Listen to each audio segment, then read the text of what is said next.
Luke chapter 14.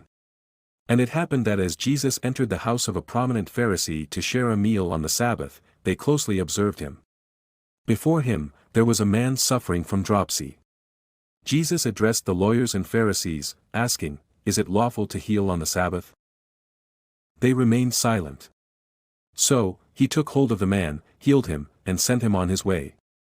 Then he turned to them and said, "Which of you, if your son or ox falls into a well on the Sabbath day, will not immediately pull him out?" They couldn't answer him to this. Jesus also shared a parable with the guests, noticing how they sought the best seats.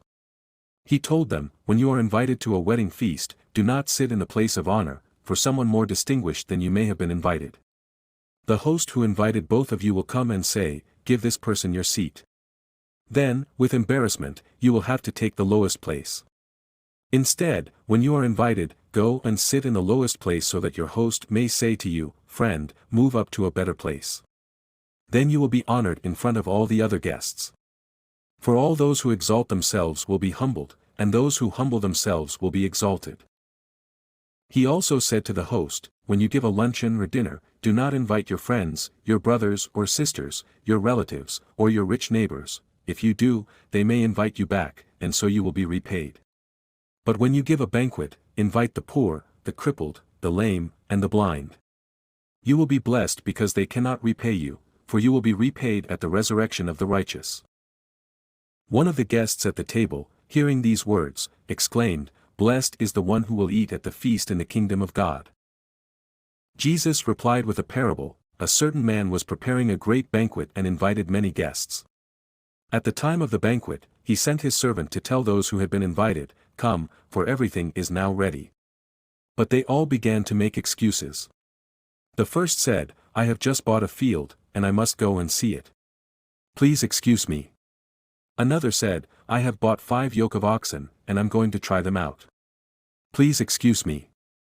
Still another said, "I just got married, so I can't come." The servant came back and reported this to his master. Then the owner of the house became angry and ordered his servant, "Go out quickly into the streets and alleys of the town and bring in the poor, the crippled, the blind, and the lame." "Sir," the servant said, "what you ordered has been done, but there is still room." Then the master told his servant, "Go out to the roads and country lanes and compel them to come in, so that my house will be full. I tell you, not one of those who were invited will taste my banquet." Large crowds were traveling with Jesus, and turning to them, he said, "If anyone comes to me and does not hate father and mother, wife and children, brothers and sisters, yes, even their own life, such a person cannot be my disciple. And whoever does not carry their cross and follow me cannot be my disciple. Suppose one of you wants to build a tower. Won't you first sit down and estimate the cost to see if you have enough money to complete it? For if you lay the foundation and are not able to finish it, everyone who sees it will ridicule you, saying, 'This person began to build and wasn't able to finish.' Or suppose a king is about to go to war against another king. Won't he first sit down and consider whether he is able with 10,000 men to oppose the one coming against him with 20,000? If he is not able, he will send a delegation while the other is still a long way off and will ask for terms of peace. In the same way, those of you who do not give up everything you have cannot be my disciples. Salt is good, but if it loses its saltiness, how can it be made salty again? It is fit neither for the soil nor for the manure pile, it is thrown out. Whoever has ears to hear, let them hear."